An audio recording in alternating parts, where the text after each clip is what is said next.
Right, so we're here with Adam, and we just wanted to share his story because we think it's important that you guys get to see it. So, yeah, you're Adam, I'm James, and if you want to just let us know where you was at when you first contacted me, like what happened like before, and like diagnosis and stuff like that, and what led us into getting into touch with each other. Yeah, so it probably started back in 2009. Maybe like once a year I'd get like a mild stomach agitation, and I went to the doctors once over it, and he just gave me this like just sort of like pH neutral stuff and just said drink that for a week. So I think in like a day or two it completely cleared up. Yeah. So me thinking off the back of that, it obviously came back like once a year up until 2018 when I started going dizzy. So I'd go to the supermarket and get like a basic probiotic, and it would clear up and just go away. But obviously, you mentioned 2018. I started going dizzy. Yeah. So I went to the doctors 2018. He says, with no blood tests, oh, you've got Meniere's disease. Take these tablets for the rest of your life. Yeah. And I was like, that doesn't quite feel right. So obviously left there. And then every sort of 6 to 8 weeks, just continued going dizzy until obviously got into 2019, anxious, just thinking something, quite severe is going on. They do blood tests and tell me that my iron's low. Yeah, which would be the tiredness and the dizziness. Exactly. And then he's like, do you see any bleeding? And I was like, no. Mentions the discoloration that we went over at the very beginning, like green and black. And I was like, I don't see any of this stuff at all. Like if I saw this stuff, I'd have been here a lot sooner, sort of thing. Yeah. So he's like, well, I recommend that you go for a colonoscopy. And colonoscopy, they found ulcers in my small intestine. Yeah. Obviously, instantly diagnosed me with Crohn's disease / ulcerative colitis. Yeah. And then obviously, mentioned all about those meds, and I just seemed like an absolutely dismal future. And I came home from obviously that experience. I think I cried a little bit that day. Woke up the next morning, just started looking for like natural treatments to Crohn's disease, and lo and behold, found your site. Like that quickly. Like. That's so amazing. It gives me chills every time you say it because, to be able to reach someone that quickly, and like you said, when you have that first appointment, when they say you've got ulcerative colitis, you've got it for the rest of your life, you're going to be on steroids, you're going to be on immunosuppressants.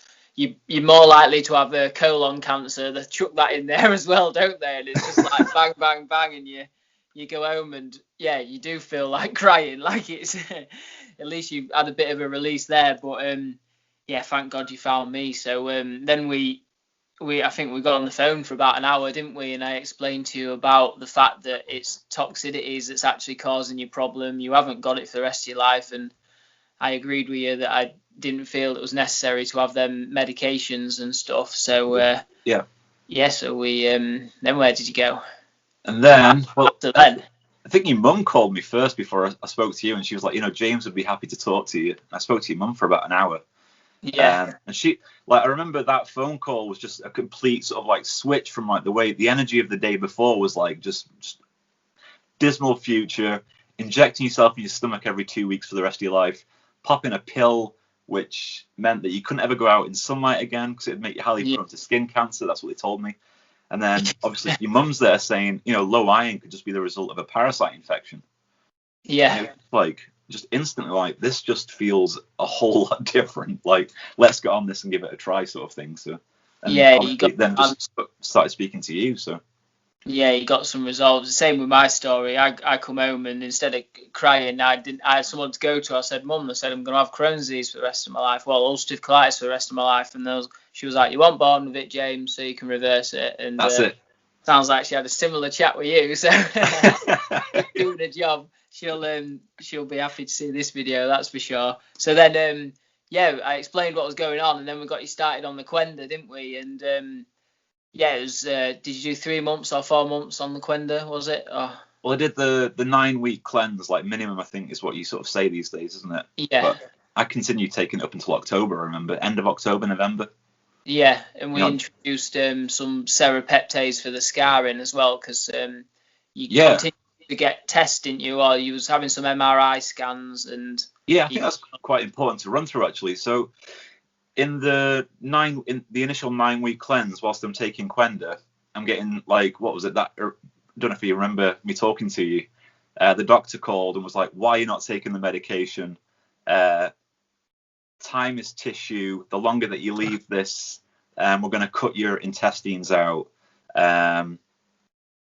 You can't heal this," is what they told me at that point. And then August, they go for an MRI. The blood test for that MRI, bearing in mind that the only symptom at that point was low iron and ulceration, that blood test showed that my iron levels are completely normalized at that point.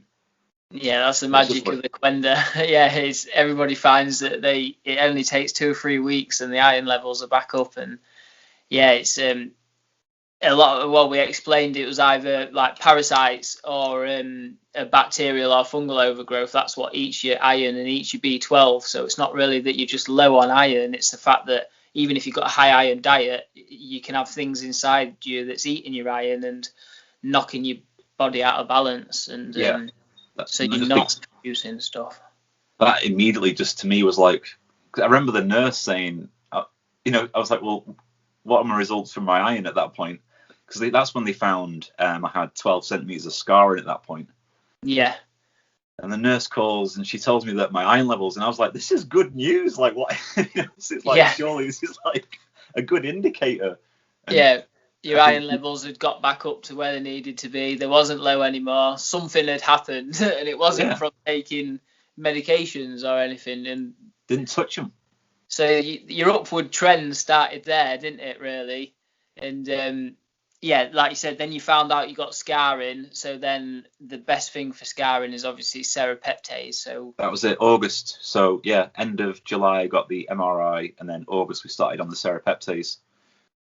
Yeah, and then you still wanted more confirmation that everything was going in the right direction and that everything was going good. So you had another MRI, was it, in January or?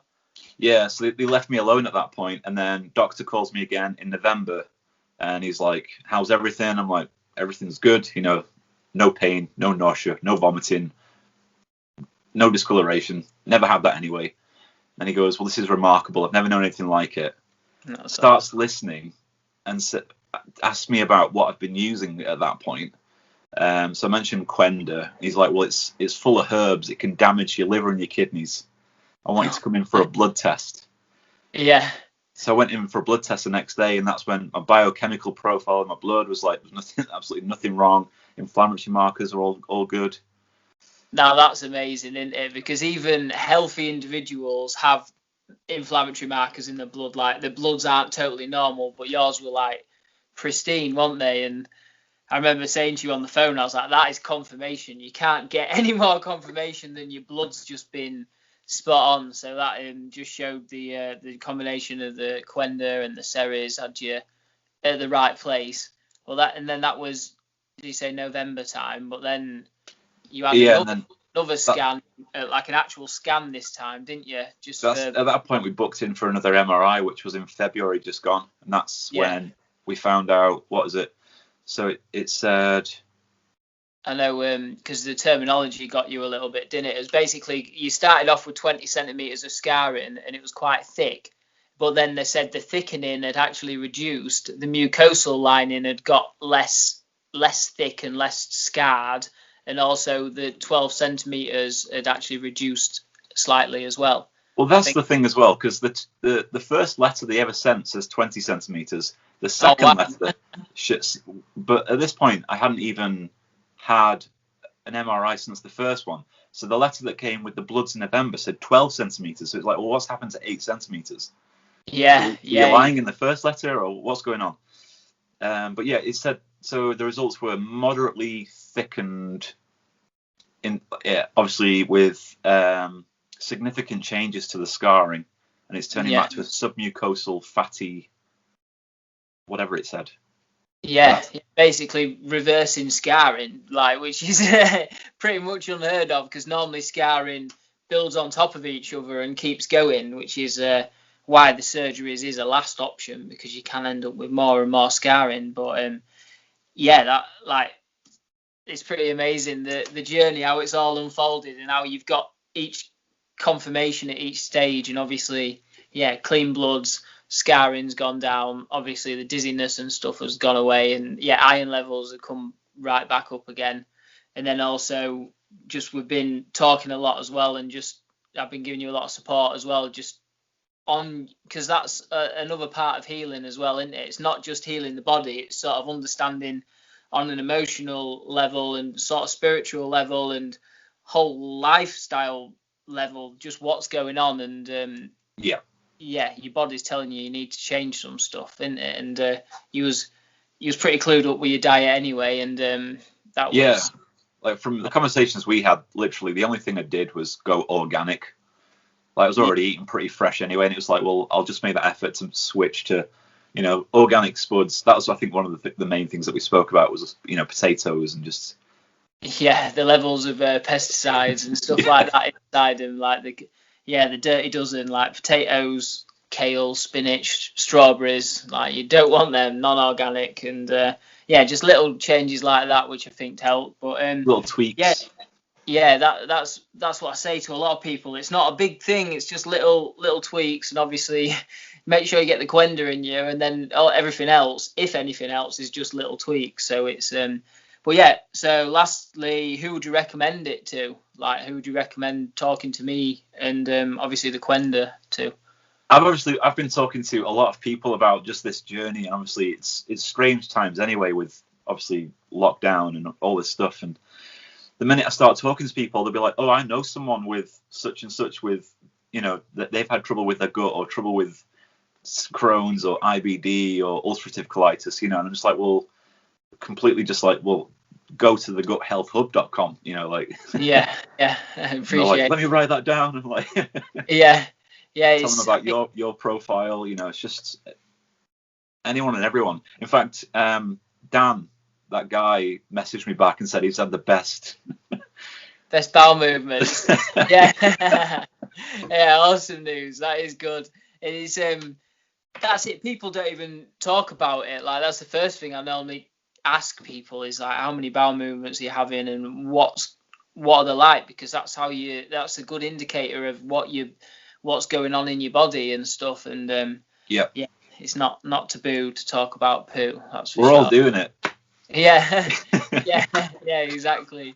But yeah, thanks a lot for that, mate. I think we covered everything, and then I can stop recording now anyway.